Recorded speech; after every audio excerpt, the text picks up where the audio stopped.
It looked like most people were on the side.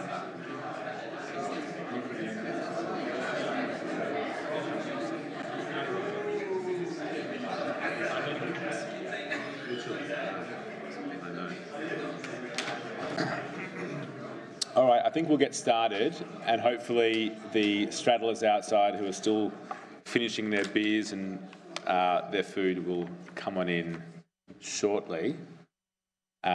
Good evening, everyone. My name is Adam Cammerman. I'm an anaesthetist at Charlie's. Thank you all for coming tonight. I'd like to begin by acknowledging the traditional custodians of the land on which we meet today. I'd also like to pay my respects to ancestors and elders past and present. Good to see you all here, not here last week. Apologies for changing the date. There was a clashing gastric ultrasound course, which if any of you went to as well, we figured that there might be a bit of an overlap, and so wanted to keep it separate. So if anyone was here last week, this time in an empty theatre, I'm sorry. I'd first like to acknowledge our sponsors, as without them tonight would not have happened. So firstly, thank you to Michelle Buchanan and Catherine from ICU Medical, to Kate McSary from Duke Medical, to Pete and Rod from Avant, to Mike O'Hara from Sonosite, to Lisa McMillan from Echo Therapeutics, to Angelique, Linda, Tom and Dean from B. Braun, and to Greg Wells from LTR Medical. We very much appreciate your support of these events. Without it, they probably wouldn't run, at least not as nicely as they do, and look forward to seeing you all at future events. Some quick housekeeping. There's a QR code I've plastered everywhere. That will, for me, give attendance, and for you guys, give a CPD certificate tomorrow. So if you haven't, please do it when you leave the auditorium. Toilets are outside and to the right if you need to go. Feel free to stick around after the lectures and the Q&A for a catch-up. There'll be plenty of food and drink to go around afterwards. We'll aim for all of the speakers just to follow one after the other. So if you could please just hold all of your questions for after all the talks. There'll be some roaming microphones that you guys can ask your questions through. This is the fourth year, I think, since COVID that we've been running these meetings. We'll continue to endeavour to run 2 per year. The next meeting will be in September, I think September 23rd, where we'll actually have a special guest speaker from Melbourne coming, an anaesthetist who's recently published some novel phrenic nerve sparing shoulder blocks that she's just published with Phil Peng, and recently did a fellowship with Kijin Chin with some big names. So that will be very interesting. So that'll be in September, along with a couple of other talks. If anyone has any ideas for future talks, please come and see me at the end of the night. We're always looking for more talks. All the talks are recorded and will both appear as a summary in the WASROA newsletter, as well as the live recordings being available on the website, which Dr. Shane Power does an excellent job of keeping up to date. I don't think he could make it tonight. A couple of other community announcements. NR Fit has recently been mandated by the Department of Health for all hospitals without a specific time frame. Anyone interested in this announcement, feel free to have a chat with Brian Hennessy. And I encourage you all to look at the NR Fit needles on display with all of our sponsors outside. The Arrakis course will be on the Saturday preceding the next WASROA Journal Club meeting on September 20. Thank you all.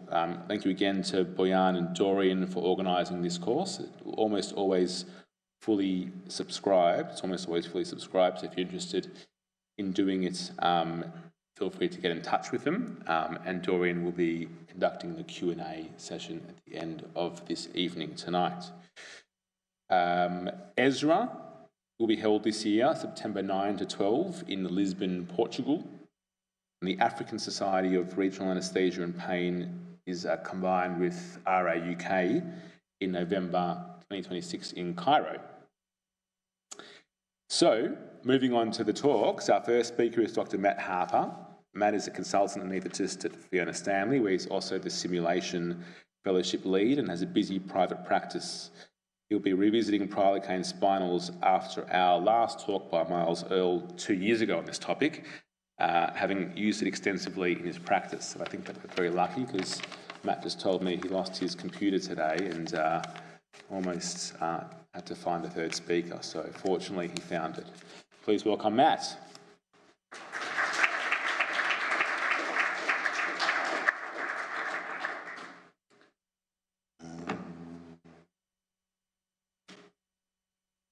Just on that one. Oh yeah. Good. Which clicker? That's it. Good. Thank you very much. Evening, everybody. So my task tonight, I think, is just to try and give you a summary of how I found moving, a change in practice from what we were doing before to the adoption of, a more sort of day case orientated pathway.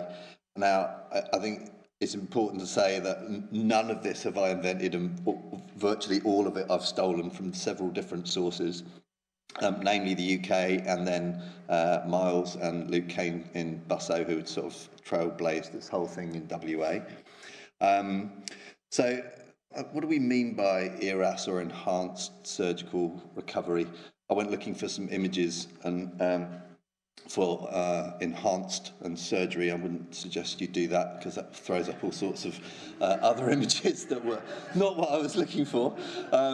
So I've decided to ditch the images and we'll just go with some simple goals, I reckon. So I don't know, but to me this feels like what we should be aiming for when we're talking about an enhanced surgical recovery.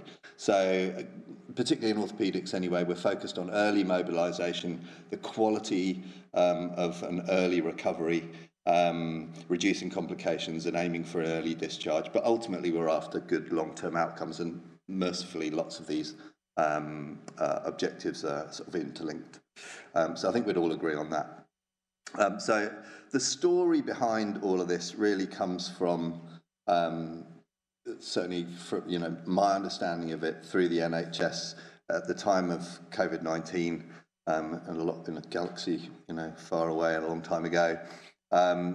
The impact that COVID-19 had on particularly NHS wait lists when they couldn't do any elective surgery was catastrophic. So people went from just waiting a few months for their joint replacements back out to waiting years and years. And in the search for a solution following the pandemic, the Department of Health came up with several sort of pilot programs to try to achieve more rapid turnover, and they were, on the back of many other successes with other sorts of bundles of care in different specialties, looked to try and make their Arthroplasty program transition to a sort of a day case model. They started out with 5 centres that would pilot these changes, and I'm going to focus mainly on the work from SWAOC, which stands for the South West Ambulatory Orthopaedic Centre, and that's down in the southwest, which is actually where the deanery I trained in. So I've got a fair sort of personal commitment to an understanding of this service. They built a hospital basically in the equivalent of a Bunnings warehouse, which was a decommissioned B&Q, which the NHS had used as a Nightingale hospital during the pandemic.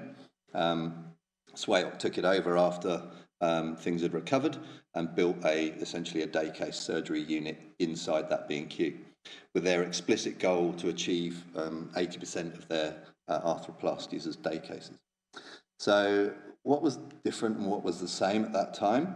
There was still, lots of these aspects of care were not unfamiliar, but they're, early offset spinals, aiming for early mobilisation, eating, drinking, moving. But the whole process aimed at day case discharge was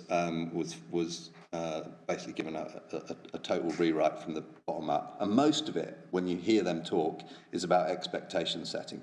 So from the very first moment they encountered their patients and were trying to sell the idea of a day case procedure.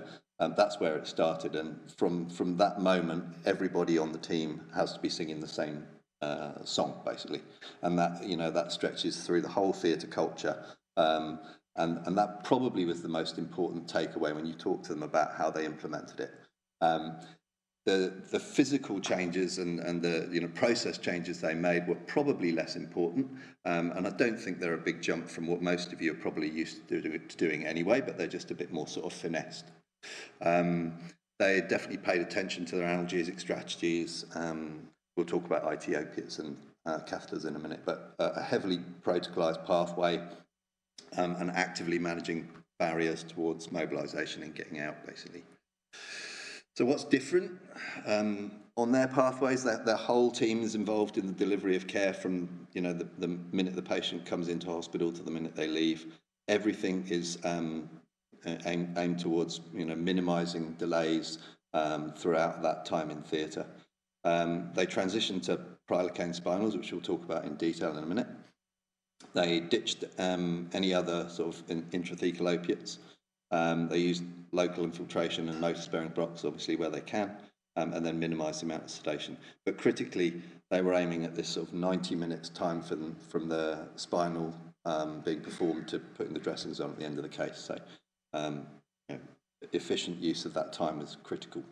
So this is a sort of an example, which I'm sure Miles probably presented something similar a couple of years ago, and not much has really changed. If you go back and look at their pathways now, there are little nuances that have subtly changed in their documentation, but most of it follows this sort of general theme of some preoperative medication such that it's working when the spinal wears off, a dose of intrathecal Prilocaine up to 3.5 mils, no intrathecal opioid, and then the other bits and bobs you can read for yourself that fairly standard, I would say. So analgesia was something that I was interested in, given that these spinals don't last for very long. How did they manage that, particularly with no intrathecal opiates? They all of the centres over there use a significant dose of slow-release opiate and anti-inflammatory and paracetamol up front. They prescribe minimal post-operative opiates, and these sorts of doses are fairly typical for those UK pathways. And they place a lot of their emphasis, particularly in expectation management early, on the emphasis of pain management rather than you're not going to be in any pain whatsoever. They have been enormously successful, and they will tell you that it's a very, very popular thing in the UK. I don't know how much of that is cultural. Lots of people are pretty scared of staying in hospital for long spells of time, so they're quite well motivated to want to get out of hospital. And if they can go and have their operation and leave the same day, that's not a difficult sell in the UK.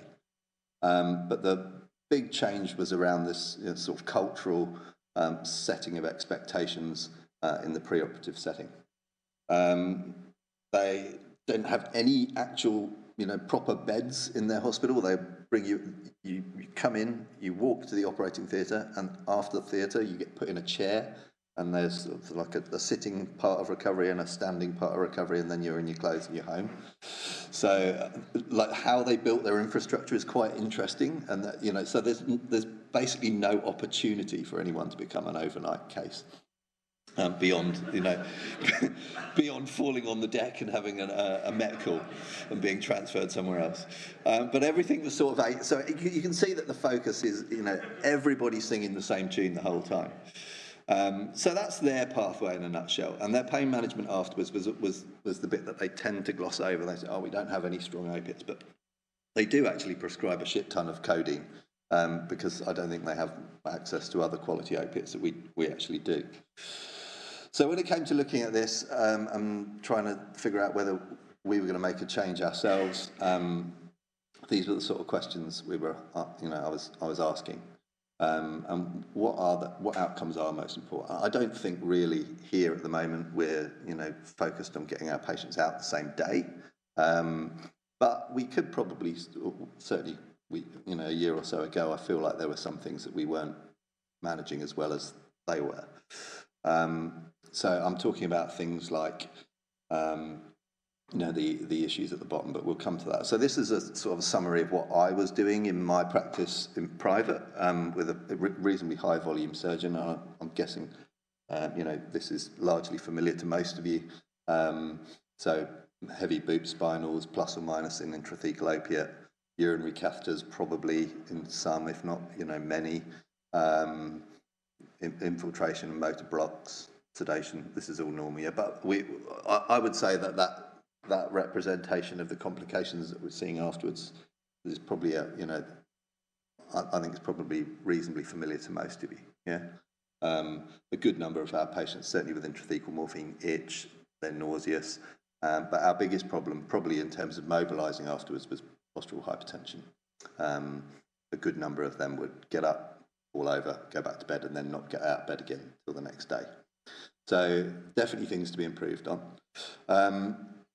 Miles has spoken here, but I got lots of support and information from the guys in Bustleton who'd been rolling this out over the last sort of 5 years or so, and they'd overcome a lot of the problems that you know, we would otherwise have encountered, and most of that was actually getting hold of things like Prilocaine, which was not on formulary for a while, and that only came off formulary about last year, I think in May. So that's largely what prompted me and our group to take it on.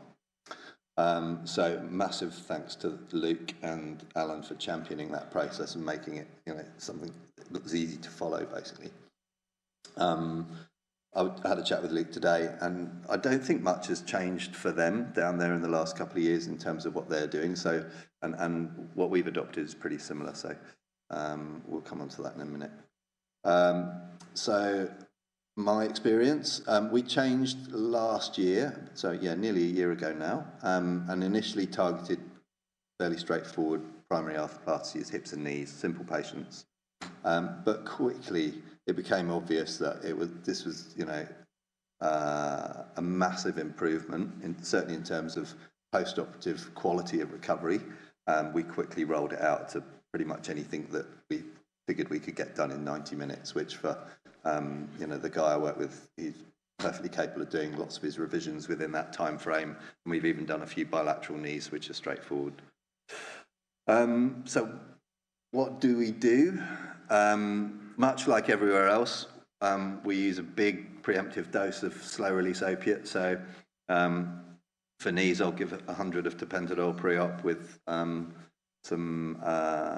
pregabalin.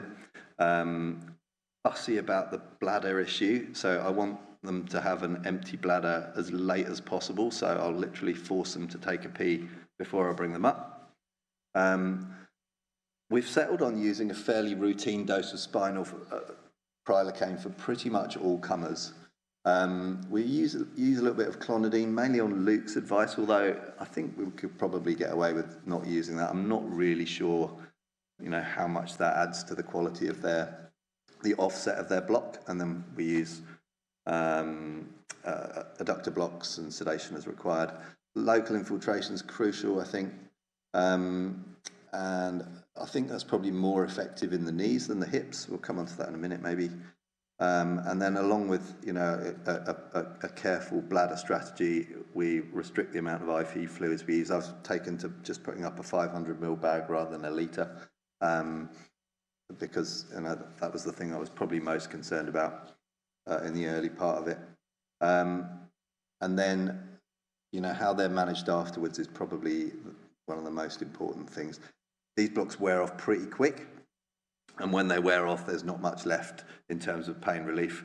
And so it's important to get analgesia into them either in PACU or as soon as they get to the ward, depending on how, you know, how long that interval is likely to be.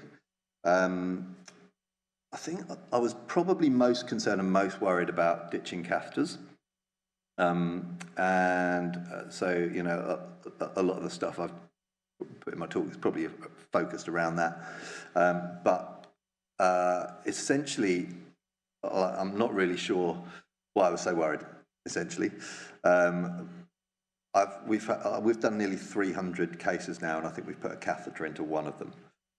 We we had a lot of the early pathways in the UK talk about preoperative scanning of residuals in holding bay before you take them up, and then having similar sort of bladder management strategies.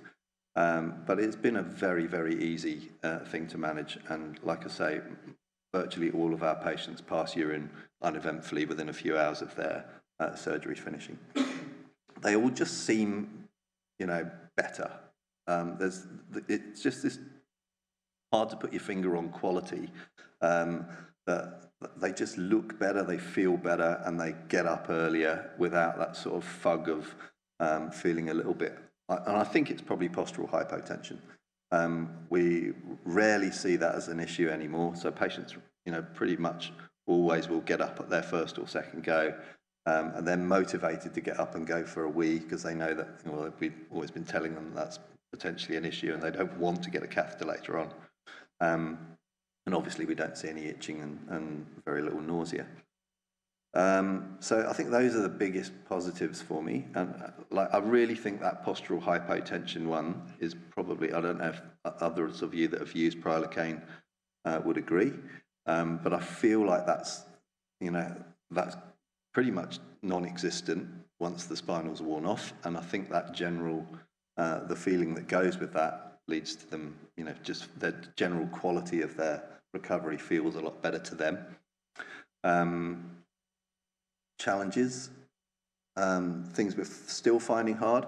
I think that, I don't know, Mitch, you'd probably agree. I think the patients that I've struggled with most in terms of their analgesia in the first few hours are the hips, and that kind of figures, doesn't it? Because the block wears off that much earlier, that higher up. So we're often finding that those guys are more uncomfortable earlier than the knees. The knees seem to be consistently better. And I feel like that's because the local infiltration of knee joints by the surgeons is more effective than local infiltration of hips. I don't know, but that's my feeling. The other thing I think we could have done better, because we sort of slow rolled this out with just a few patients to start with and then rapidly expanding, was probably didn't do a great job of educating the nurses as to what to expect. And that largely revolves around them needing a bit more analgesia in the first few hours, and the fact that none of these patients had catheters, and some of those, particularly the elderly women, would have a few episodes of incontinence in the bed while the spinal was still active. So those were the things that probably caused the most sort of upset. I've taken now to when I talk to people preoperatively, particularly women, is just telling them that that's likely, that they're going to have a couple of episodes of incontinence where they wet the bed, and that it's of no massive consequence from our point of view. And some of them might elect to have a catheter because they don't want to, be in that situation, but that's vanishingly rare. The vast majority of them would rather not have a catheter and, have a wet Kylie for an hour. That's probably all I really have to say. I'm very keen to hear your thoughts and experiences, because I'm aware that we're not the only people that are doing this, but I feel like it's been a massively positive step for us and for our patients, and I'd encourage you all to try it, if the circumstances, allow it, particularly with your surgical crew. But we quickly became more and more confident with it, and I can't see myself going back, apart from for a few patients with chronic pain, or for surgery that's going to be longer than an hour and a half, 2 hours. There's some links there, which are sort of useful things to read, I think. I'll just put that in the end of my talk there. I'll leave it at that.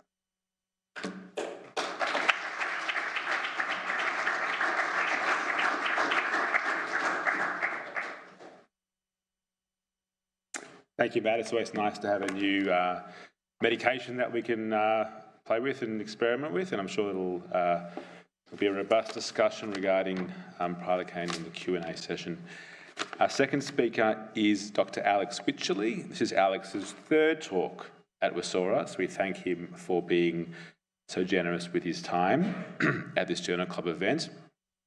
Alex is a consultant anaesthetist at Fiona Stanley with a keen interest in regional anaesthesia and also runs the airway rescue course wet lab at Murdoch University.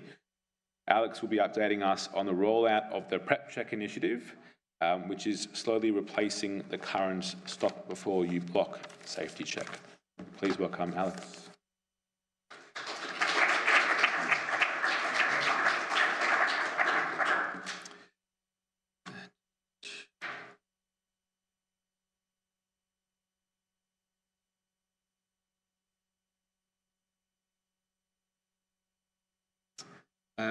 Thank you, Adam. Thank you, everyone.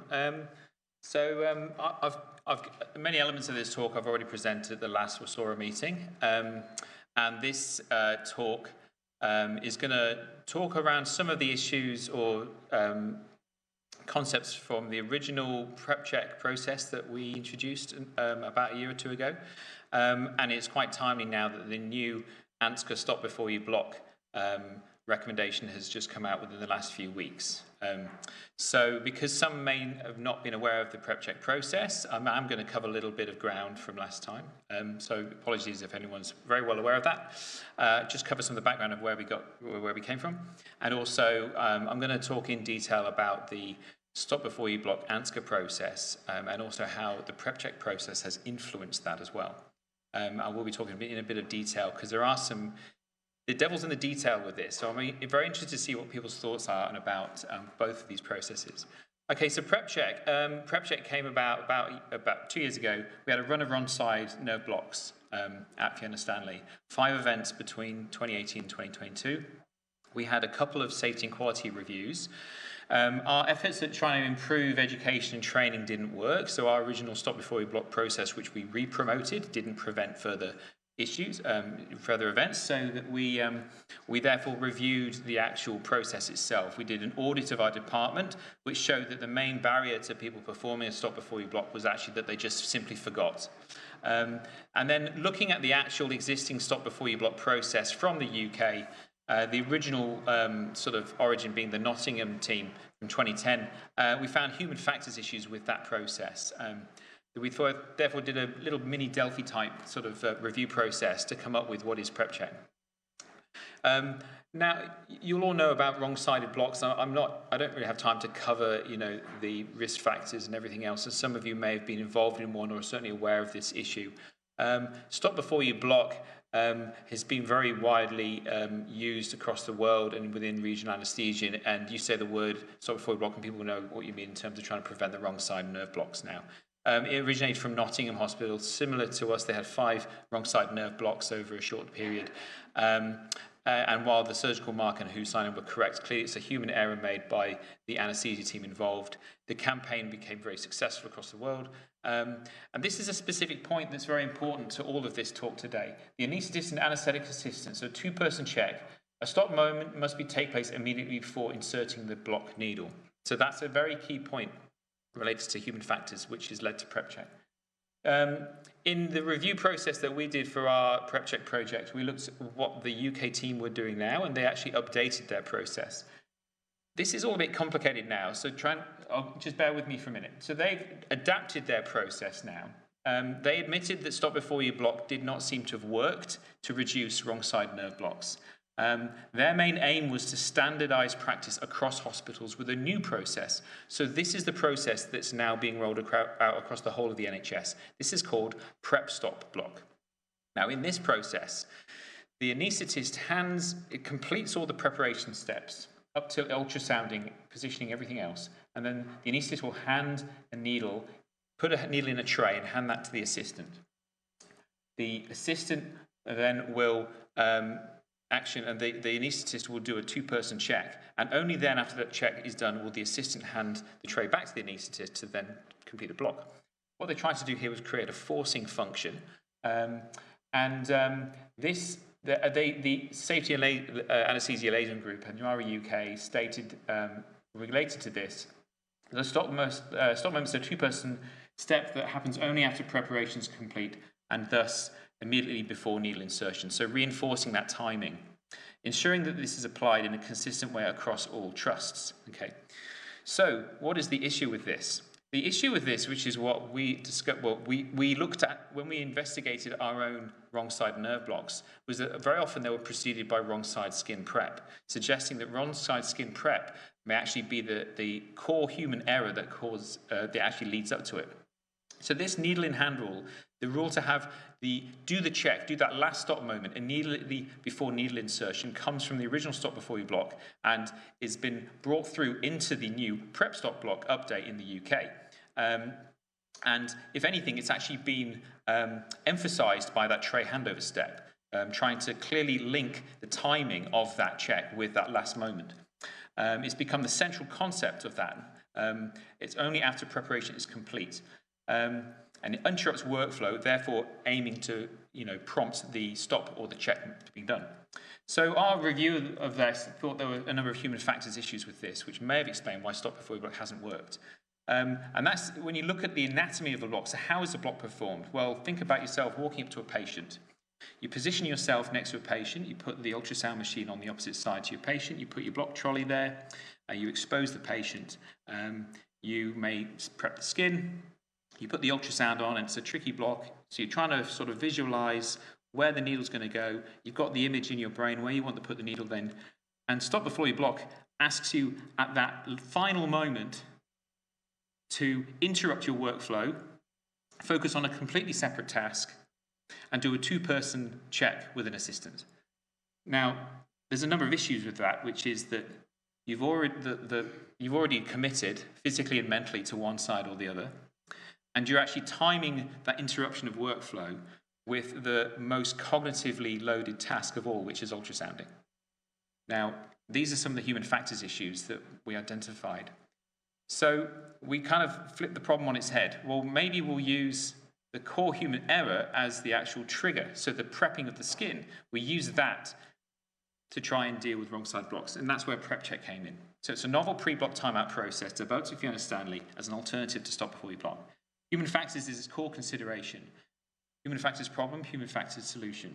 Designed to be quick, easy and logical, causing minimal disruption and hopefully improving compliance and engagement and completion of the block, of the check. The key difference to stop before you block then is the timing of that two-person check, which is done at the stage of skin prep.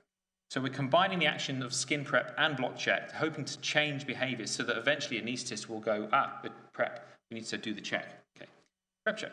And then once prepped, the logic is it's unlikely that the anaesthetist will block somewhere else because they're unlikely to put a needle in that they don't know it's already sterile. Okay, so this is the process now. So this is PrepCheck. It's we're passing some posters around. This is available on the WASROA website for anyone who would like to download it.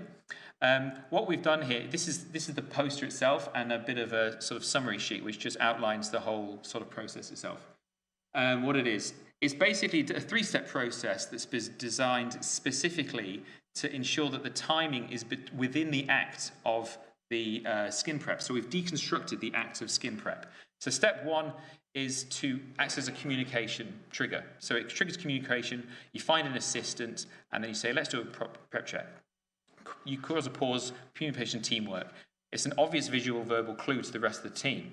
Now I'm in clinic, I'm in theatres now and I say prep check and I hold the stick aloft and I find that the nurses often will just provide me with consent because they understand what we're doing. They understand the terms. Okay.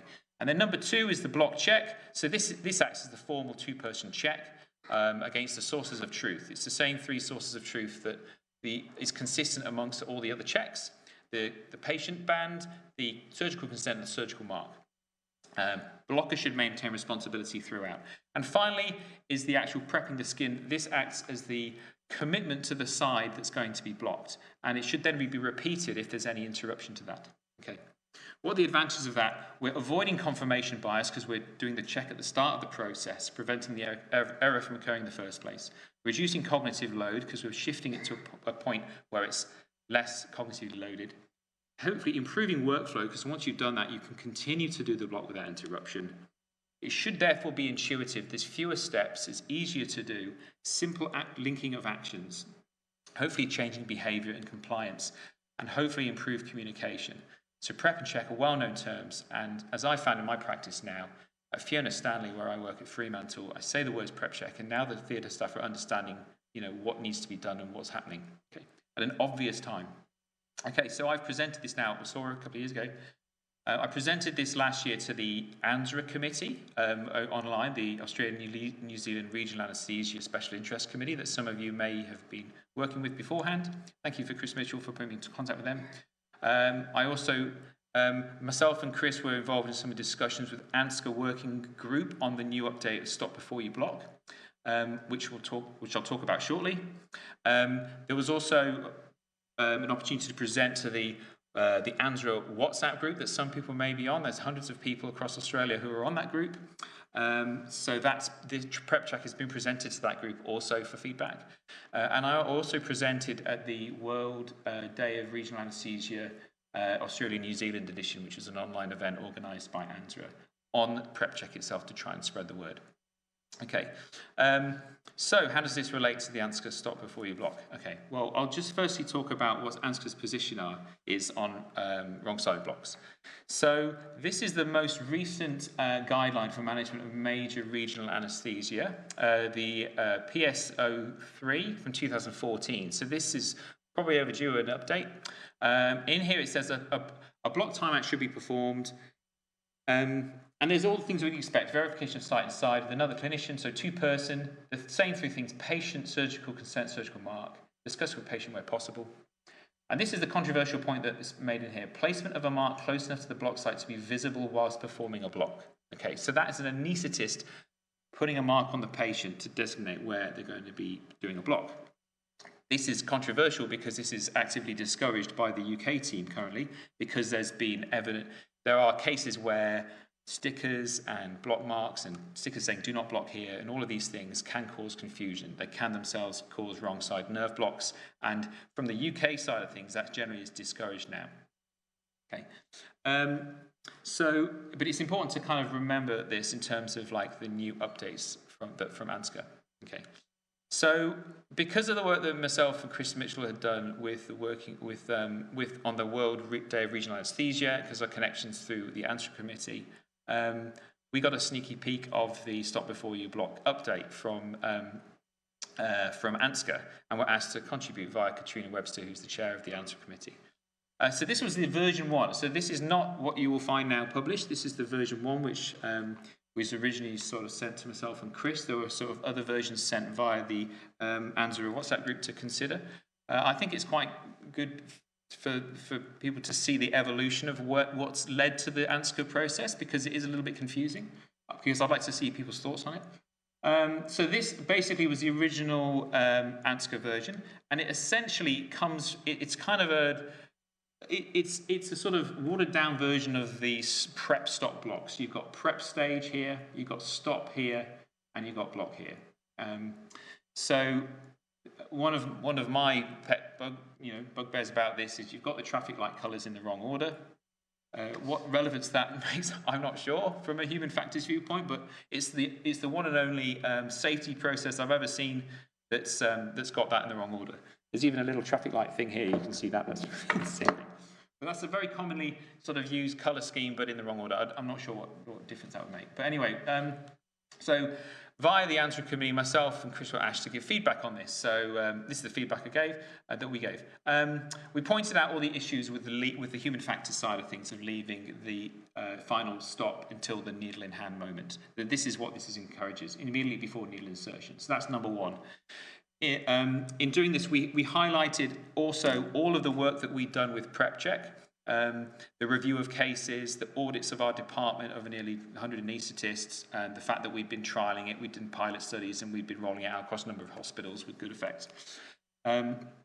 We pointed out the issues related to the dedicated block mark, i.e. Our feeling was encouraging or recommending an anaesthetist to mark the site whereby they will do a block poses a risk of confusion with the surgical mark, in which case, in my opinion, it shouldn't be done, because I don't think it's a safe thing to do if it's going to risk confusion with the surgical mark at all.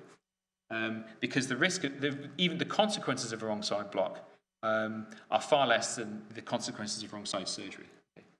And the source of truth should be the surgical mark, and there shouldn't be any confusion with it.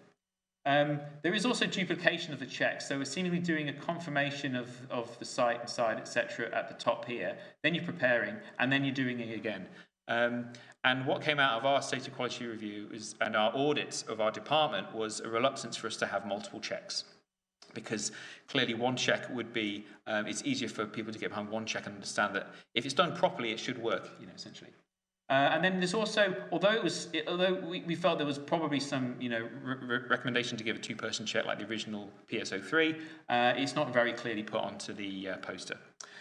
So suggestions we made: use PrepCheck. So we suggested they use PrepCheck and sent them all of the resources, including the poster and the logic that went behind all of the design and everything else. I.e., just linking the skin prep to the blocks check. That was the key thing. Okay. So that was good. So that went down. Okay. So they sort of considered that, and then we got the chance to look at the version 2. So this again was sent to myself and Chris Mitchell by the Answer Committee. So this time there's a few changes here. So the original step, which is confirm, is it had kind of then merged. I think this is recommendation that the ANSCA had gotten from another group, was to include the anaesthesia sign-in. So this is recommending that anaesthetists perform the sign-in, the WHO checklist sign-in for theatre as part of the stop before you block. Okay, and then with that they check the consent form, surgical site mark present, and then again the anaesthetist would mark the site, which they recommend as part of that process. That would then lead to a procedure setup. They took our advice to use PrepCheck, but quite literally, and they put it in their actual poster.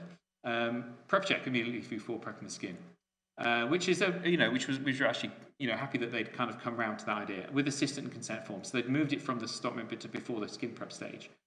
So feedback that we provided was that there are issues with having an anaesthesia-led sign-in as part of the stop before you block. Trying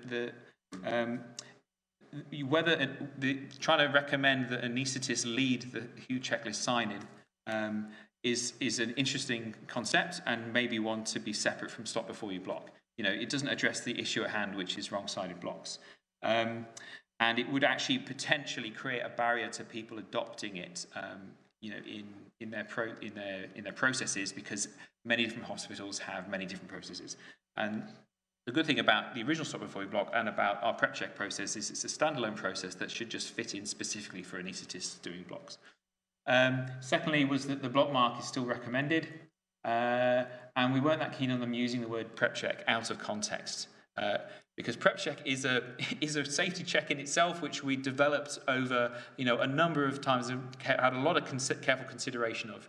And I was very reluctant for the word PrepCheck to be used in the ANSCA poster out of context to cause confusion with our own process, which we're actually having a lot of success with.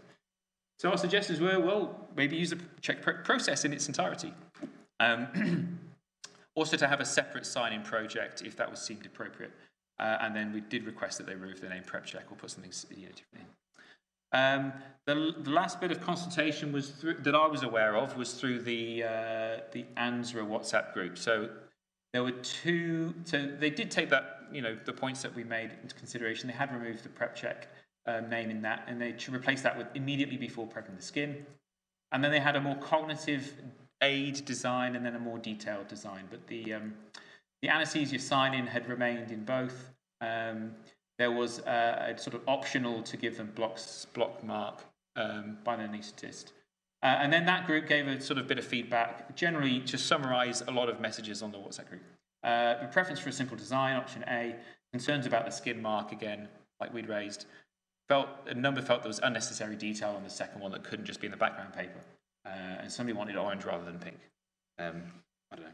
There were quite a few people who actually wanted orange rather than pink. Well, we used orange in PrepCheck. But in all of this process, we actually got a bit of feedback from that discussion. At Wycherley, which is myself, and his colleagues in Perth have a very well-designed cognitive aid in use across multiple institutions are actively collecting data on the PrepCheck project. So that has been discussed. That was an opportunity for us there to present the PrepCheck onto the WhatsApp group. We got a lot of thumbs up and likes, but not a lot of other comments. So no negative comments, so that's good. That's about as much as we can expect, really. So this is the final version now. So some of you may have seen this. So what ANSCA have released, they have released a background paper which is about 2 pages long, and they've released 2 posters. One of this more cognitive aid design, and one is a little bit more detailed, and that's how they describe them. Rather than reading all of this out in detail, I'm just going to pull out a few specific points from this, which I think is probably worth discussion at the end. I'm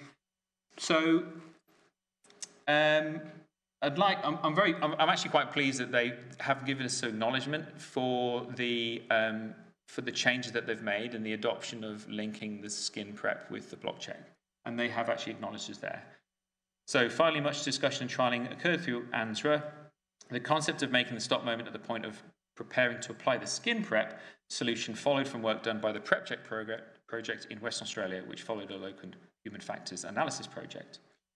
And they talk about the UK process as the PrepSoc block emphasises stops immediately before needle skin penetration. This time point is considered too late in the procedure because significant momentum will be present. So this is one of the issues that we raised with the human factors thing. So that's managed to get itself into the update, which we're pleased about, and we did get some credit for that. I think this is one of the other sort of contentious things here with the anaesthesia sign-in. I'll just read this out, just because I'm interested to see what people's views are on this, really.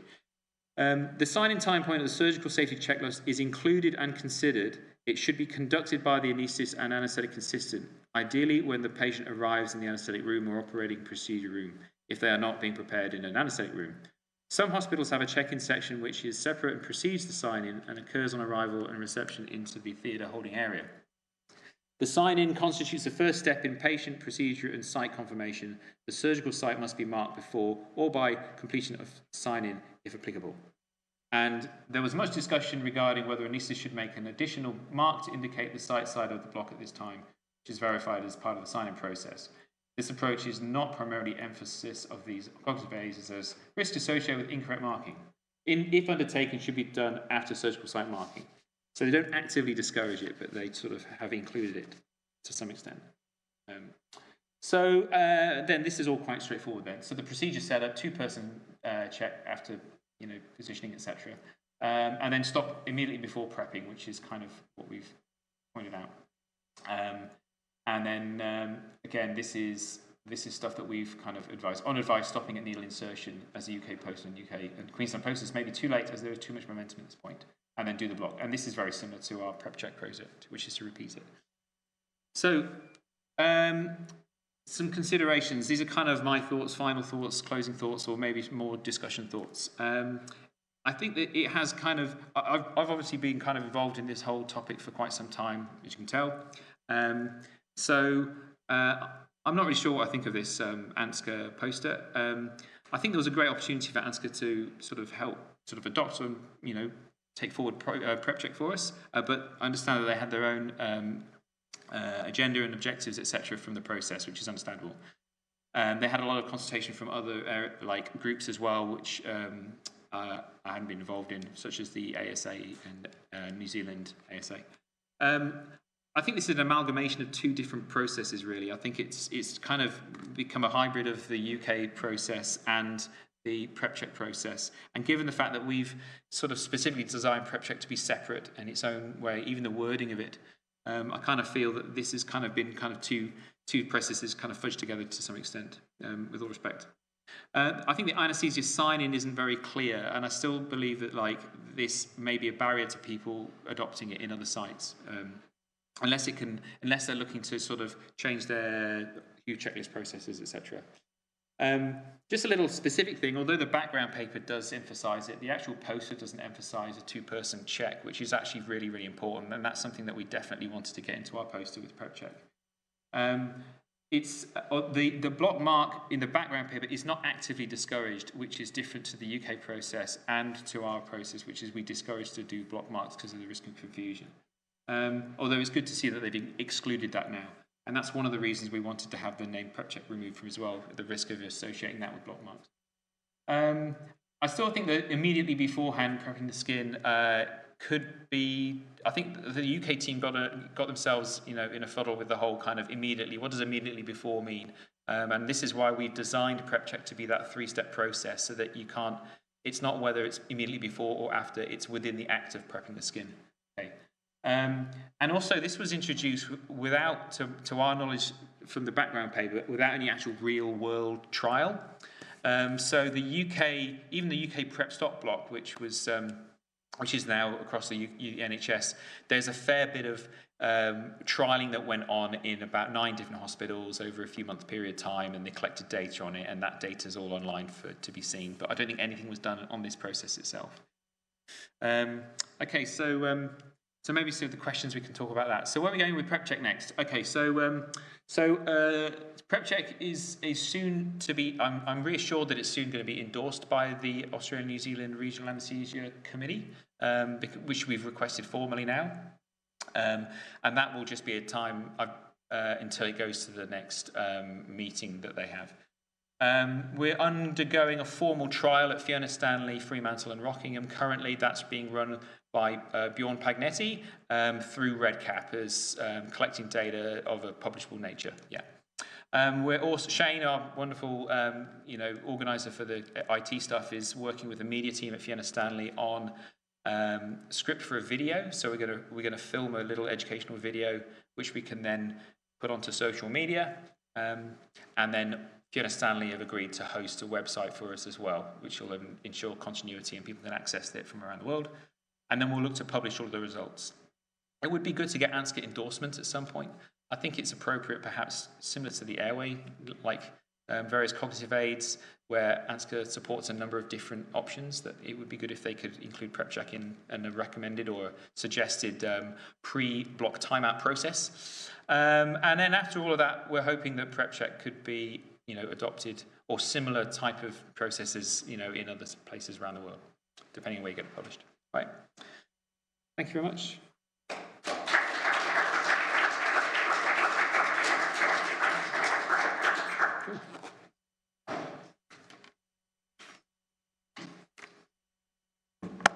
Thank you very much, Alex. Your passion for human factors and patient safety is evident, and thank you for your ongoing collaboration with ANZCA, despite them not fully endorsing it. Charlie's, it's around a lot of the theatre complexes, and we're certainly using it, and I'm sure that it'll be more widely used in the future. Our final speaker is Dr. Nathan Blakely. Nathan recently completed his Regional Anaesthesia Fellowship at Royal Perth Hospital, where he took an interest in the concept of a block room, something which many hospitals do not have. He's currently doing the last part of his training at Charles Gardner Hospital, and we'll be discussing his block room audit, including their advantages and disadvantages. Please welcome Nathan.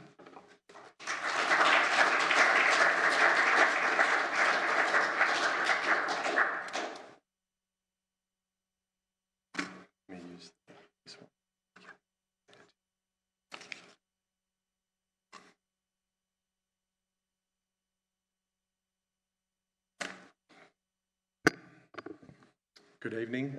Nathan Blakely is my name, and I'm a fellow at Charlie's at the moment. I had the privilege of finishing the regional fellowship at Royal Perth last year, and in a month's time I'll be heading to Canada for another fellowship. So loving the fellowships, but all these overseas IMGs say they're a great way to spend a few years, because long time a consultant. So we'll see how that goes. Thanks for the invite. Firstly, Adam, these things are great catch-ups with colleagues, and it's probably the best one that I've been to in Perth. There's not really other things like this, so thanks for the invitation.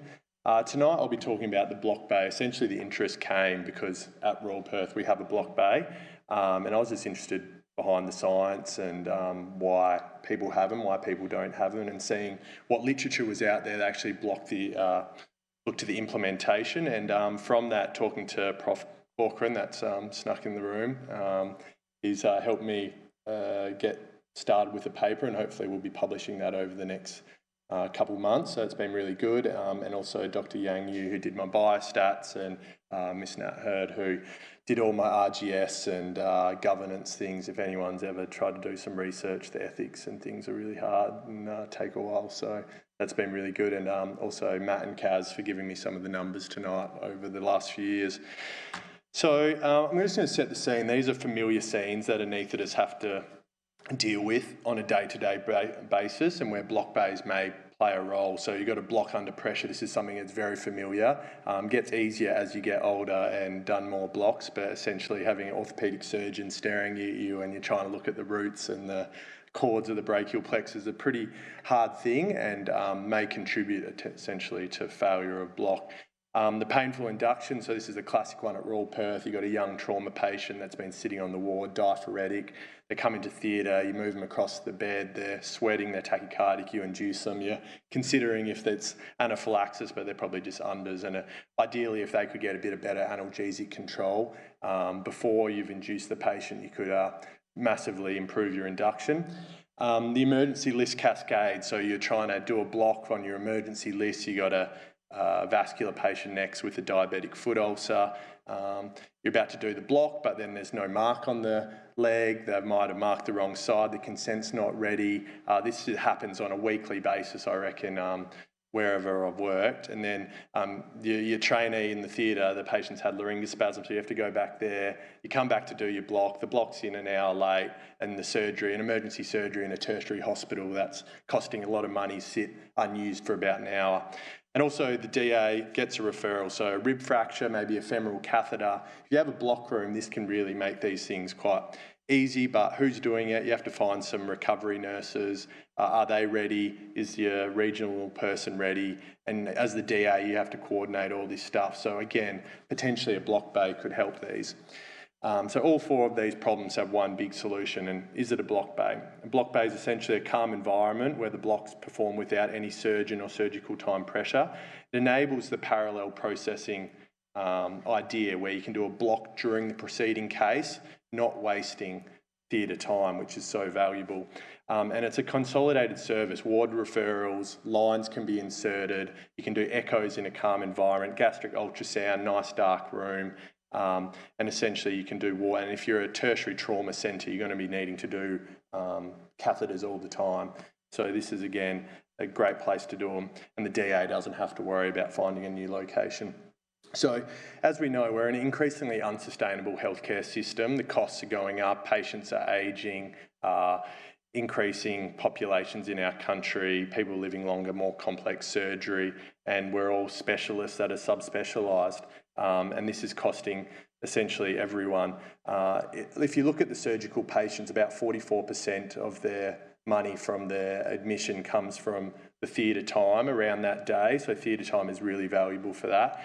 Currently, 45 days is the median wait time for elective surgery, with 10% of orthopaedic patients waiting over 12 months for their surgery.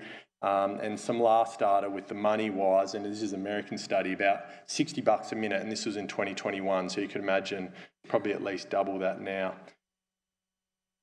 So what is a block bay? As orthopaedic and regional enthusiasts here, we should know what a block bay is, but if you haven't seen one before, essentially there's serial and parallel processing. Serial processing being the patient arrives in theatre, there's an anaesthesia induction, you do your regional block, the surgery begins, and then you go to PACU. The block time's essentially taking up theatre time, the surgeons wait, and likely that when the surgeon has started, the block hasn't probably hit the patient yet, and that means you're going to have to give the patient more drugs. Parallel processing, the idea is that they have their block during the preceding case, not wasting any theatre time, which is clearly the most expensive part of the hospital.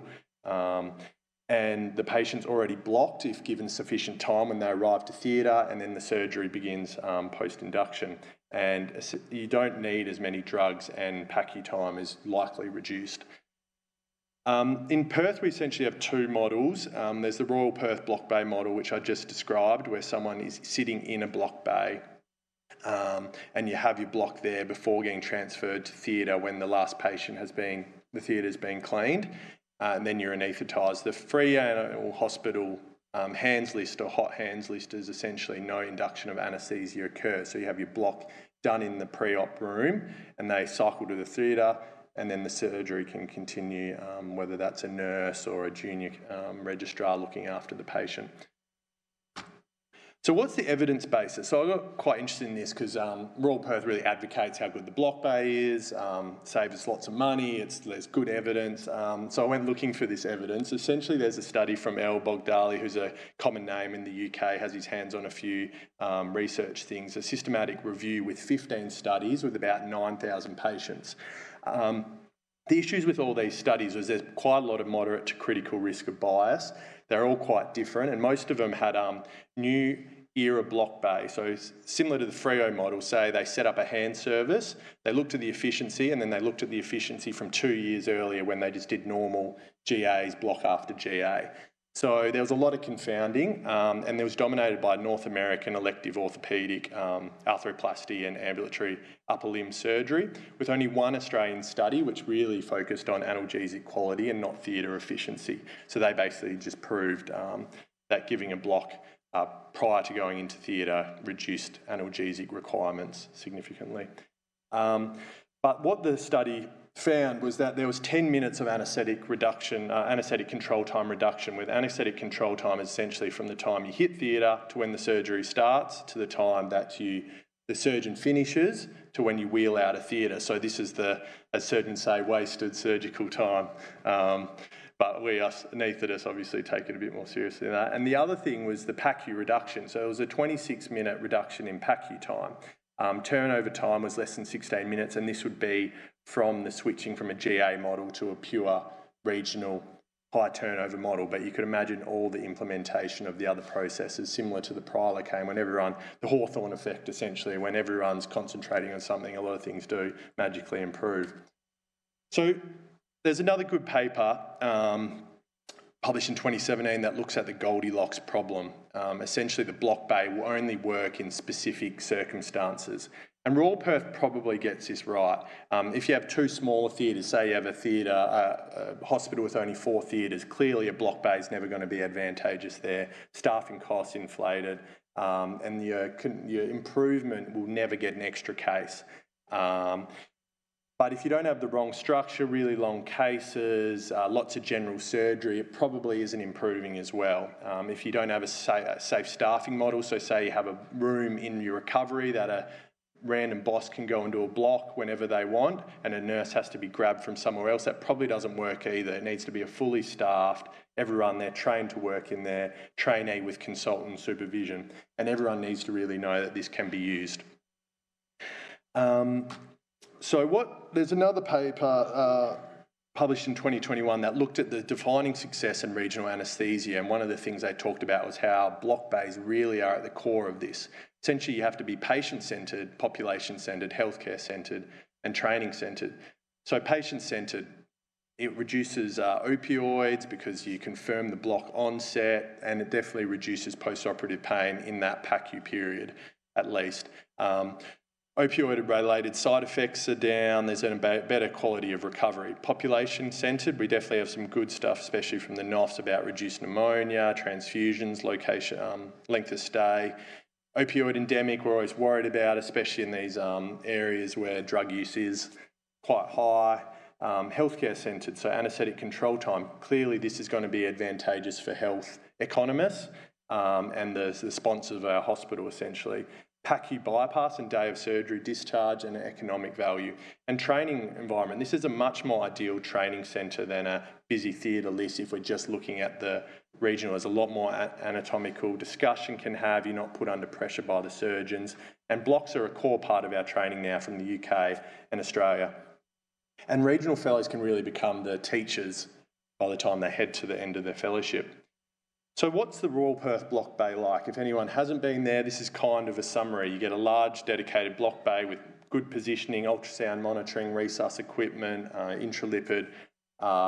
There's reduced ambient lighting. You can have a red light, which has been introduced recently by one of the consultants, Dr. Matt Haggett. A calm environment.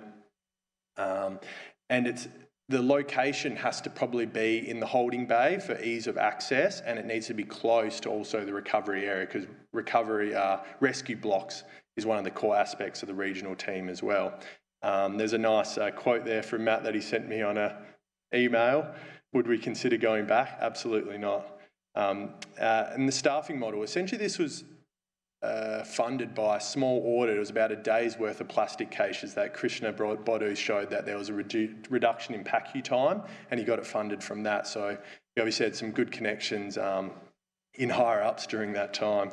They have a anaesthetic consultant, a trainee, and a dedicated regional nurse that's really trained there to manage these patients, and they're really the core of the service at Royal Perth. There's a 7-day chest wall trauma service that the hospital's really proud of. They offer orthopaedic primarily, but also vascular surgery, plastic surgery, these large flaps that are happening a few times a week, and everything in emergency. Lines are done there, echoes, despite Gordon always getting very annoyed whenever I'd have to do one. And an excellent teaching environment. So people that haven't been to the Royal Perth in recent times, this is the Block Bay. You can see there's anatomical models over here. There would be some anatomical diagrams and blocks on the wall for people to refer to. There's obviously monitoring, ultrasound. This is what it looks like with the ambient red light. It's some people like it, some people less so. But essentially the science is, and if you go have an ultrasound at a PRC or an SKG, they'll do it in a dark room if you've had a procedure with them. And it's just better for your photoreceptors in your eye, the idea is, but it does take a little bit for your eyes to adjust. And this is a panoramic view of what the Block Bay looks like. So what has the service done over the last 10 years? So thanks to Kaz and Matt for these numbers, but essentially over the last 7 years, the Block Bay blocks have been going up. There's a 66% growth from 2018 to 2024. 2025 was going to get to the 2024 numbers when these numbers were corrected, and they've done about almost 12,000 blocks during that 7-year period. What type of blocks are they? They're single-shotted catheter, so mostly single shots with 20% catheter, mostly done by the regional fellows if they're done in Block Bay, remember, and the study will show it in a second. You can choose to have your block still done in theatre, and this is a 66% growth on volume. So what are the services that they're doing? Essentially, rib blocks is one of the ones that's gone from 1 block a week in 2018, 2019 to almost 250 in 2025, and that wouldn't have been even at the end of the year. So you can see, and this is probably multifactorial, talking to multiple people. It's probably due to the implementation of a CHIP protocol, trauma, and the juniors that are coming through the hospital being really aware of this being a service, and also the ease of which it happens. There's no real resistance anymore. You don't have to worry about getting the patient up. You don't have to worry about your registrar not being there, consultant being dragged to another theatre. So this is staffed all the time, which means there's really low friction to get this done. There's an outreach service, so we're still obviously going to ICU, ED to do blocks, vascular access, and NOF blocks for people that aren't having their surgery straight away, and then rescue blocks as well. And what's the block breakdown? This is probably very predictable, mostly popliteal sciatic with also adductor canal saphenous at 20%, femoral, paravertebrals, infraclavs at 6% each, and then some of the other upper limb blocks. So I was looking at this paper and deciding how we might do some audit. Initially an audit turned into research since I got pushed by Tom to do a bit more than just an audit, which was very good, and I thank you for that. Is essentially a retrospective observational cohort study, and we looked at the Strobe reporting guidelines, and we used WA TMS data, which is routinely collected by the nurses, as the mainstay of our data. We had 11,000 cases, so it was all the orthopaedic procedures that were performed from 2023 to end of 2025. And our inclusion criteria included single orthopaedic procedures. So we wanted our baseline groups to be as similar as possible as a retrospective trial. So we're only looking at single orthopaedic procedures on their TMS codes with complete TMS timestamps, and it had to be cases that could pretty much fully be covered by a block alone. And we got to 1,970 patients. And the design strength, from what we've found, is this is quite contemporaneous. They exist on the same day, same list, same anaesthetist. The anaesthetist is essentially choosing whether they don't get a block, or in a block bay. And therefore, we're trying to make the similarities of the group the same. This is never going to be clearly done in a retrospective observational cohort, but we tried. Our primary endpoint was this anaesthetic control time that El Bogdali did as his primary endpoint as well. So that's the arrive to ready time plus your finish to leaving time, with our secondary endpoints being arrive to ready time, PACU duration and theatre turnover time. So how we built the cohort, well, we started with these 11,000 cases that happened in orthopaedics over those 2 years. We excluded 159 that for some reason were sent to us that weren't orthopaedics. The codes that had multiple orthopaedic procedures performed on the same list, we got rid of them. So that was 3,800 gone. Not eligible on our procedure list. So for example, a clavicle fracture in Australia typically isn't covered fully by a regional block, or a proximal humerus fracture or a NOF can't be covered fully under a regional block. So those ones are excluded. Implausible timestamps, 30 of them were excluded, and we excluded multiple patient episodes to reduce confounding and extreme effects of a single patient. So what were the three pathways? So essentially block before surgery. This was blocks done in the block bay. Theatre block surgery, this is a patient that will go to theatre, go to sleep and have their block done. And then no block surgery. So this was their go to theatre, no block, and head to recovery at the end. In terms of the baseline demographics, this is a core thing which is retrospective observational, because really we want these three groups to be the same, but clearly there's going to be some confounding and choice why you might not block a patient. So we found both the block before surgery and the theatre block surgery groups were quite similar. They had ASA 3 and 4 both around 25 to 30%, with a median age about 50 and procedure time of about 75 or 74 minutes. While the no block surgery were younger patients that weren't as sick and had a lower procedure time. So clearly this should be a much quicker cohort if we look at the baseline characteristics. And some of our, and this is essentially what I've gone into before, so median age, about 50 for our theatre block surgery and block before surgery. So remember the block before surgery group is our block bay group. So no block surgery, about 10 years younger, less comorbidity and a much quicker surgery. So in terms of our results, so this is the raw unmeasured data, raw unadjusted data.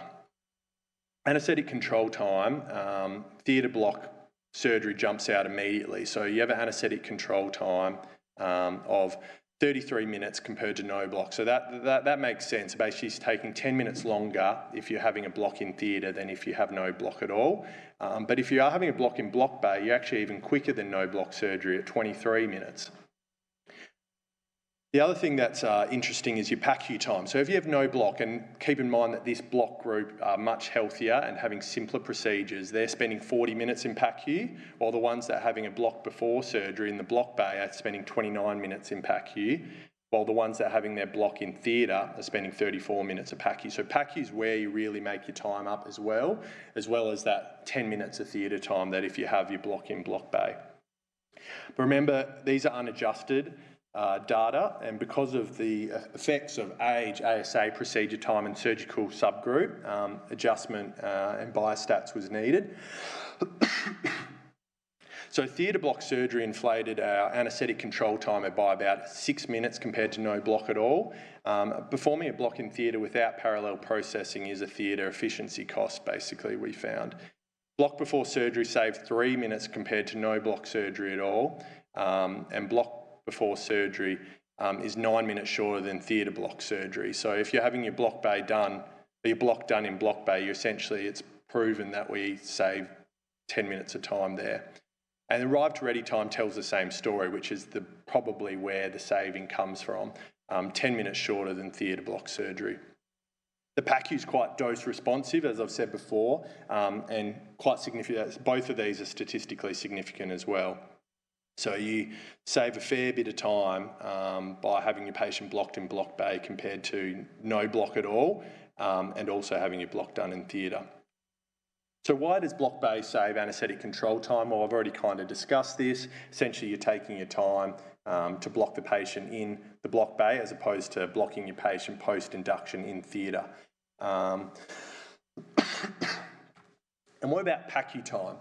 So 40 minutes was our no-block surgery, knowing that these patients had simpler procedures as well, younger and fitter. You were spending 40 minutes in PACU, while the theatre block surgeries were spending 34 minutes and the block bay patients were spending 29 minutes. So essentially this is probably the confirmed onset. You're having your block done awake in PRA. If it works, it's going to be working by the time you wheel in, if everything aligns with the patient being sent. There's not a huge rush getting it done. And also the idea that if you do your block in theatre and the surgeon's pretty quick at prepping and draping, they're going to be operating on the patient within minutes. And we've all done awake regional cases. You're really needing 30, 40 minutes a lot of the time for awake surgery. So this is probably this idea that they're still going to have nociception and the brain's going to still be experiencing pain.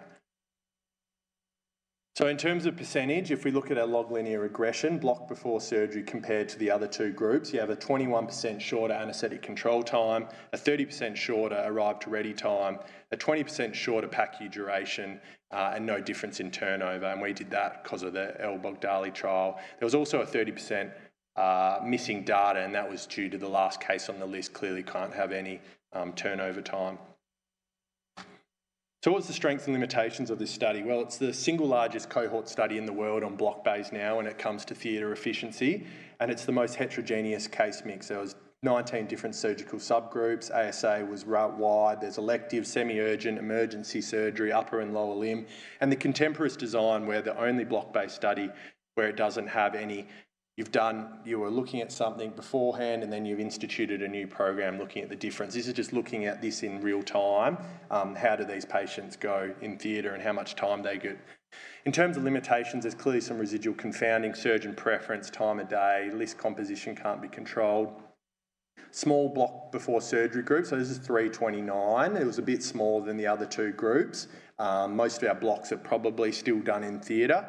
And the PACU process of metrics only, so we're only looking at times, and we're all aware of rebound pain with good blocks and not having good analgesia on for these patients, and this isn't looking at this at all. So how does Royal Perth measure up? Well, I think it gets this Goldilocks just right criteria. It's got a high procedure volume, multi-specialty scope, and therefore the cost. The cost in these studies is only really ever looked at one list, and what does this one list save if you have a block bay? But this block bay's 3 emergency theatres, 2 elective ortho, a vascular cases that often need block, some plastics, and the chest wall trauma. So this really can't be understated how valuable this block bay would be for Royal Perth Hospital. It's a consultant-led service with dedicated governance. We got dedicated regional nursing staff that really enjoy being there, and infrastructure for safe parallel processing. And in terms of the pillars of regional anaesthesia, it confirms block onset with superior analgesia, reduced opioids, reduced time in theatre and in PACU, 7-day trauma service that's benefiting the trauma population of Perth. You've got a reduction in health economics, you'll be saving that money. And it's a great teaching environment, and then the trainees by about 3 months into their 6-month fellowship are showing the junior trainees how to do these blocks. So what's next and future implications? Well, hopefully Tom and I will be publishing this over the next couple of months once I review your latest feedback. We now have local evidence bases. So this is the first contemporaneous adjusted multimetric evaluation in Australia block bays. We basically had no data before, and it was all from North America, and they're all very homogeneous populations, nothing like a tertiary trauma hospital. Clearly, the Royal Perth economics are really, really favourable, and this is the important thing when you're setting up a block bay. You really, really need it to be used by multiple specialties. Theatre block inflates anaesthetic control time. That's been proven here, and I guess we all knew that before, but it definitely does. And the 4 pillars, Royal Perth delivers on all of them. Healthcare efficiency is only one thing we've already seen tonight. Health economics, safety and quality, actual how much is the patient satisfaction, and all those things. So what's next? We could do multi-specialty activity costing, patient-reported outcomes, analgesic quality measures, and does doing these anaesthetic control time actually get more cases done? That's kind of the next thing, but even if it doesn't, and I don't know if it would in one theatre, clearly it benefits much more than just one theatre. And these are the final takeaways. So 9 minutes per case in anaesthetic control time versus a theatre block, and 10 minutes arrive to ready time. If you do a theatre block, you're increasing 6 minutes to no block. PACU durations are quite a dose reduction. So block before surgery significantly reduces your PACU time compared to theatre block surgery and no block surgery. So the patients that you don't block are hanging around for a lot longer. Theatre turnover is unaffected. You have 21% short anaesthetic control time, 30% arrive to ready time, and 20% shorter PACU time versus all non-block bay pathways. And success in regional anaesthesia is clearly multifactorial. You can never consider one of these without considering everything else. And you always got to be looking at other things such as health economics, satisfaction, training, and benefit for the population. And these are the references.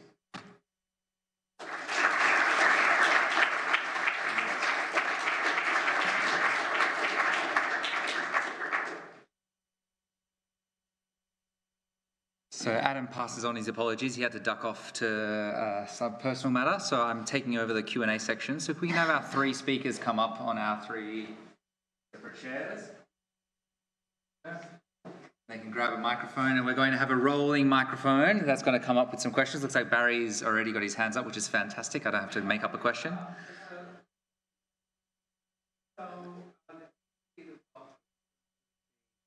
You don't need this to. He's good. First is the block room. Are they done by different anaesthetists? Is that a confounding factor? So essentially all our data is just TMS data. So we didn't look into the specifics of who's doing the block. We only had the numbers from Kaz's data, which was separate to my study on who performed the block. And I don't think you, through the TMS data, can actually tell who's done the block because the nurses just put all the anaesthetists in. And unless you went to the actual anaesthetic chart, which we weren't doing, whereas ours is like blinded data. So no, I can't answer that question. What I mean is that one of the things I'm against, one of the reasons why it leads to concentration. This could be what we a more efficient service. Yeah, that's essentially right at Royal Perth. I'd say the boss would be only giving his block away and would be supervising the block, his or her block, if they feel confident. But yeah, are we just seeing a pure effect of... And the ones that are in orthopaedics, I'd say, are all largely trained in blocks. And if they weren't, they'd be getting the block team in to do them in theatre. That would be an expectation of every consultant, I would say, at Royal Perth. I don't know if that's the rest of the crew from Royal Perth nodding, half nodding. Do you guys have any answer to Barry's suggestion there, that would the people that are getting their blocks done in theatre be of poorer quality than the ones done in Block Bay? The ones that are...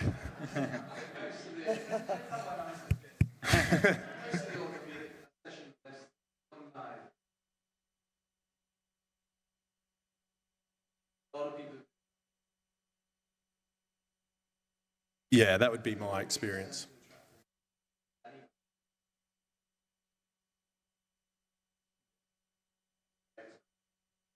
And would you guys say that the blocks done in theatre, if you weren't confident on them, your junior reg doing them, you would be providing assistance, or?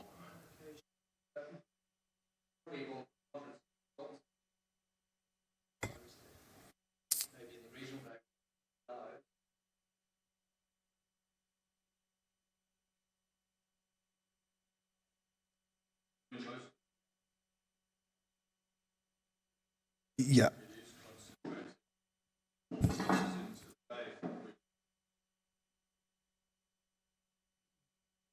Yeah, so our 3 groups were about 800, 800, 300. So although everyone worries that the block base steals all the blocks from the trainees, this shows that no, still over double the blocks in this study, which was single orthopaedic procedures, were mainly done in theatre still, not by the block team.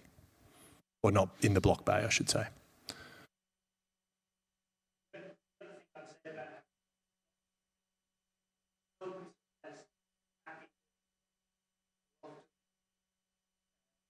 ask regional to do it. So it should take out that group who aren't good at doing blocks. I've got a question for Matt and Nathan. Prilocaine, spinals and block rooms. Is that going to work? Can we make that work? Are we all combining our three? We can do a PrepCheck, Prilocaine in Block Bay, and we'll talk at the next WASROA. I don't know, I reckon the thing about Prilocaine spinals for me is that the whole team kind of has to be in on the whole process. And, you know, I think the minute that you take it out of the room, you're inviting a risk of further delay. I don't know. I mean, we that's not something we do it or have access to, really. So probably not the right person to comment on it. But in my practice, it works so well because literally everybody in theatre sees the spinal go in. The nurses are prepping their trays in the next room. As soon as it's in, you know, there's a knock on the door, they're out and prepping. So any opportunity to introduce delay, in my mind, is probably not a great idea. But, you know, I don't know. There'll be ways of making it work, probably. What's the longest time from a spinal to coming off table have you done with Prilocaine? It's probably, like, this is it. Like, when you read what's in the literature, people say you need to be off the table 90, you need to be putting dressings on 90 minutes after the spinal goes in. I think there's a bit more latitude to it than that, particularly with slightly larger doses. I think people are getting a bit more experimental, up to sort of 3.5 mils. You're probably safe up to 2 hours. I've done bilateral knees that are, you know, largely done and dusted inside that time frame. You know, most of my patients get a bit of sedation, so I'm pretty comfortable around the 2. I'd probably be comfortable enough up to a bit longer than that, depending on whether it was a knee or a hip. So I don't know. There's probably other people in the room that have got experience in that. Anyone else been using Prilocaine? Mitch, have you got any thoughts on that?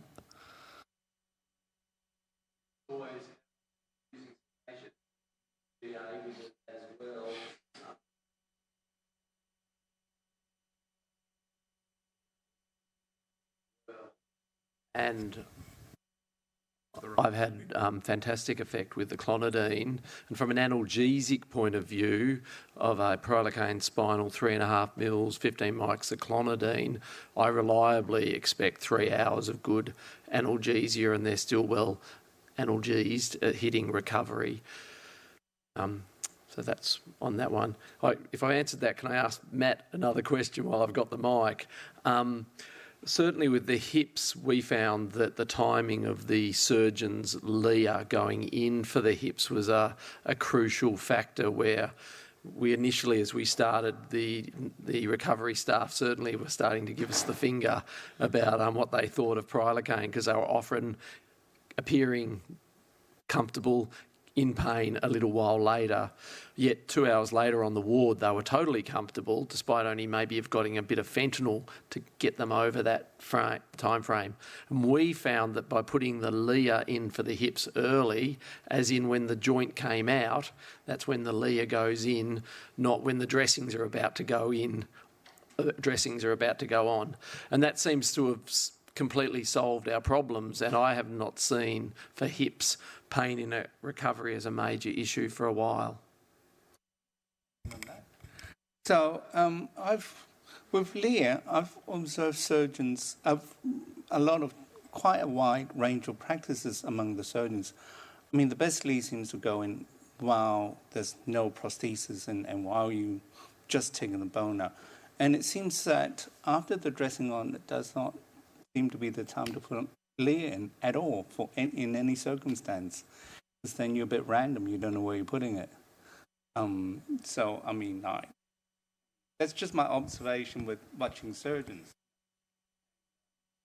LIA is very variable as an entity. Yeah, I totally agree with you. Yeah, and actually, Mitch, we've had a similar experience with at the early use of infiltration, and certainly in hips. just after skin incision, essentially, seems to have made a difference to that discomfort, early discomfort in packing. But like you say, a couple of hours later, after they've had a bit of oral stuff on the ward, there's not much to choose between them anyway. But that certainly gets them through that PACU hump. Yeah.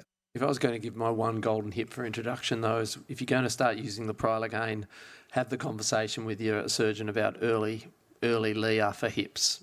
It certainly, to me, is the one clear-cut difference of making them work in recovery. If you've got unhappy recovery staff, the day's just not as much fun. If they look and start scowling at you when you walk in, it's much happier when they're still smiling from the last one. That's true. You need everybody to believe as well. And the minute someone stops believing, it becomes a bit more painful.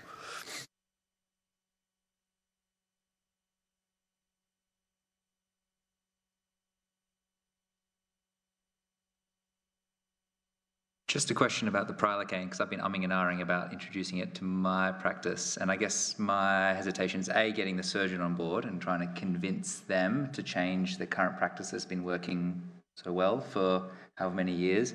And then I guess that post-operative analgesia, which I guess the pre-medication and the logistics about the pre-medication and the logistics about getting them to pee beforehand, because I know at Hollywood, even getting the patient in the holding bay is sometimes hard. Now getting them to pee beforehand and get 100 of tapentadol and pre-cap, that's the part that actually makes me on the fence. Yeah, okay. So the way I manage that in Murdoch is to, when I drop my last patient off in PACU, is they've got A stations out. I'll go into the PACU A station, liberate my tapentadol for the next one, walk through to holding bay, get them out of the bed, give them their pills, walk them into the toilet, and then walk them back. You physically do it? Yeah, I do. Yeah, I mean, God, the effort it took to even get them to give tranexamic acid I give it preoperatively. IV. Yeah, so trying to wrangle with them to give an S8 pre-op, just didn't fancy taking it on. Maybe we'll be more successful with that in Orphanova when that opens. But yeah, for my money, it's an extra 30 seconds to my workflow. And if I see them have a wee, then I know it's done. Yeah. And I know it was just 30 seconds ago and not an hour and a half. So yeah, I guess I'm still pretty fussy about that. But I think that it works, and it doesn't add much to the time flow. But and then it's done. Yeah.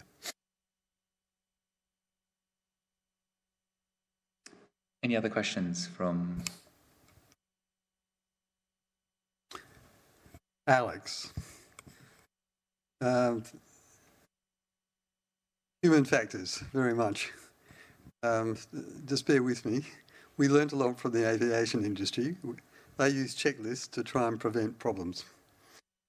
So all pilots have given a checklist about landing procedures. It starts with, are the brakes working? Is the undercarriage down? 3 greens, etc. And you still get pilots landing and the undercarriage is still up in spite of the checklist. So what you're proposing is to improve sequencing of the checklist to diminish the chance of a wrong-sided block. That block is going to take place on the same side as a unilateral surgical procedure. I think you're correct. It's important to note that once you decide to start prepping, you're automatically, cerebrally decided, it's that side, and then you will continue even with a checklist. The human factor will come in and say, I've already thought which side it is. So that is a very important point. Going back to the question of unilateral surgery, the patient has to consent to which side they're having operated on. I presume that anaesthetists also, when they're discussing the anaesthetic technique, in some way will say to the patient, right, we'd like to do a block, we'd like to offer it to you, and it has to be on that side. And it strikes me that that is an ideal opportunity to do what the surgeon's got to do before they get into theatre, is to mark that side. However, you put the point that you didn't want too many conflicting black arrows or whatever to create confusion. I saw the photograph of the block room with red lighting. I thought, all right, make it mandatory that the surgeon uses black and the anaesthetist uses a significantly different colour for the block site, such as red. I think I'll have to rethink that one, but put it up to the floor. So just free-floating a few thoughts and put it up for discussion. Okay, there's a few thoughts there. Regarding the human factors of laterality, yeah, I think you're right. I think your subconscious or cognitive bias toward one side starts from whichever side you actually approach the patient from. And when you then may put a drip on the opposite side, which commits you to the side that you're on. So there's a lot of other factors there that will lend itself to that commitment toward left or right. But I think it was clear to our group that the skin prep stage was the final act of commitment, because that then you are essentially marking the patient with skin prep. But it goes beyond just the physical dye within the actual skin prep itself, because what the anaesthetist is doing is actually rendering that site sterile, and the anaesthetist will then put a sterile needle into a sterile area. And I think it's the sterility itself which is the kind of site, rather than, which is why we've said that PrepCheck should work even if you're not using dye, for instance, because the anaesthetist should be aware of where they're going to put the needle, and it should be in a sterile area. And it's distractions away from that, which means you should repeat it again. So that's a good point. Now, you talk about checklists, I think, as well, at one point. There was some reluctance from our audit of department for further checklists. There was some suggestions made, various suggestions made. A lot of these things we were doing already. One suggestion we were made was to put the stop before you block posters on the ultrasound machines, and I pointed out to that colleague that we'd had them on the ultrasound machines for 5 years. So you can see how checklists and signs and prompts become part of the background noise in all of this in healthcare, because of all the time pressures and everything else that we've all spoken about. Time pressures to get patients through using Prilocaine, time pressures to get them through running this. So there are so many pressures for anaesthetists on regional anaesthesia, and we need to be absolutely sure that we're doing the right processes. I think you had a final question there, but I can't remember what it was, because there's quite a lot of things you mentioned. The red light. Oh yeah, put in the block mark. Okay, yeah. Look. I think there's a lot more discussion about block marks in the background paper for the UK's update, the PrepStop block, and in that it's actually quite comprehensive, that publication in Anaesthesia editorial. And what they list out is that there's been various sites that have used stickers. Some places have used stickers saying block here. Some use stickers saying don't block here. Some have even put a mark, no block on this side, that side. Again, that was some of the rationale behind avoiding that block mark. And I think we've been quite clear to try and be consistent and not contentious, and avoid things that are going to create barriers for other sites and centres to adopt the process that we've developed, because we were quite keen for it to be adopted widely as a direct replacement for stop before you block, so that hopefully anaesthetists will just use it in their practice. And it was very interesting seeing some of the discussion from ANSCA, and I think there were a few very committed opinions within the working group of the need to create a real to include the sign-in, have anaesthetists leading that, and have some kind of commitment step done at the sign-in, which would then commit the team to that side, which would be a block mark. Which again, I would say, but then the need to do another check later on, that block mark could easily get forgotten, and it will all depend on which side you walk to the patient, left or right again. That same problem, It's that time gap between doing the sign-in WHO checklist and then the performance of the block itself, which is the critical part. If it's too long, it means you get distracted and you walk to the patient, you don't know if it's left or right, you just commit to whichever side you walked up to. And I can see then why the UK team have decided to do that immediately before needle insertion, because they feel that that's a time that's a lot shorter to the final block. But I think they've overcompensated, because the actual commitment to the side starts a lot earlier than that, like I've pointed out.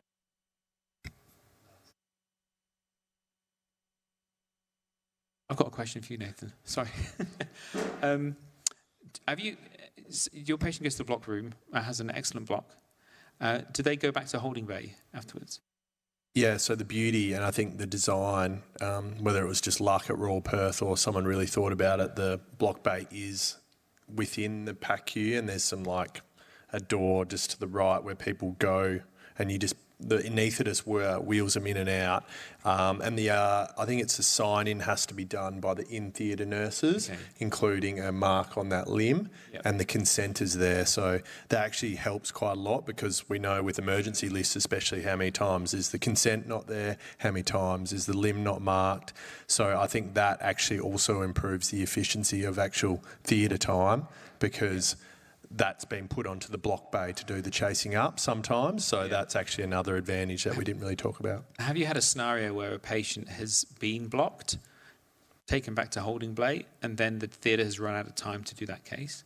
Because at Fiona Stanley, that's been a recurring problem that I've found. Not that problem being done, but the risk of having a block done kind of commits that team to having to do the case, but then powers beyond the control of anaesthesia decide that there may be no time to do that case, and then you have a blocked patient who's not having surgery. Has that occurred in your practice? I do, like, just anecdotally remember one where, or the couple that a block has ended up meaning the surgery does go ahead. Obviously, this is like a complex problem. Both of those would be my preference, generally. Yeah. But probably not the preference of the nursing staff. Yeah, so obviously this is a complex problem. Like, healthcare has a million different perspectives, and every decision that's ever made has all these unintended consequences, and it's a constant change up between all the nursing, health economics, patient safety and quality, surgeon busyness, ulterior motives, people wanting to go home, people having a bad day, human factors, everything. So aviation industry, all these things. Yeah, so I don't know, again, the regionalists at Royal Perth, has that anyone ever not had surgery after a block's gone in? Yeah. Yeah. Yeah, so I guess that's the trauma benefit, yeah. That, not a bad idea. Elective, less good.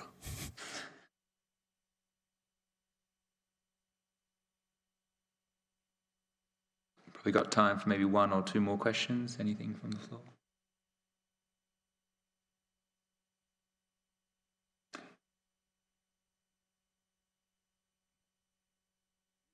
Nathan, how are you going to persuade the department to do a prospective randomised control trial?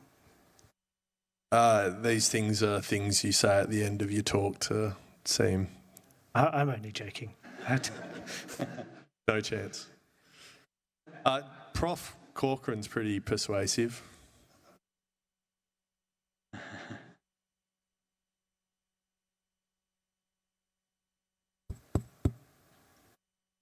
All right, I think that wraps up the WASROA meeting for today. I think the next one will be in about 6 months. I think Adam said the date, but I'm not sure off the top of my head. Just a round of applause to thank our lovely speakers for giving up their time.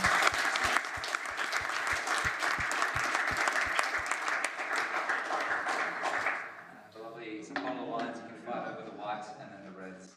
Go whites and reds. All right, thank you so much for coming. Remember to scan the QR code for your CPD points, and we'll see you next time. Thank you.